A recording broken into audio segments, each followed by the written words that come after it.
We're all part of the head office support team here at Revive. And this is Revive Under the Spotlight.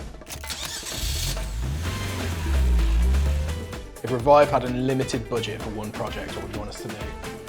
Market absolutely everywhere. Put the maximum amount of budget you can into each area and get every lead.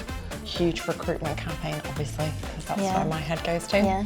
I would love to invest more in AI, and AI that can identify whether a job from a photograph is in scope or not. I'd love to see like a TV or like a YouTube advert.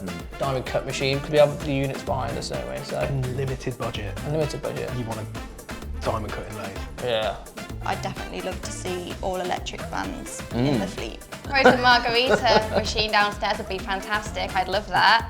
I think it would be something more kind of bigger campaign style thing from a marketing perspective. International franchises.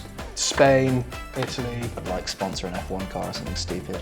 Buy a bendy bus. I reckon we could do like a training boot camp or like a crash course like when you drive, so you could get your tech in, give it like 4 weeks and then the best of the best. Take the whole company on a cruise. Better get the checkbook out for the unlimited budget.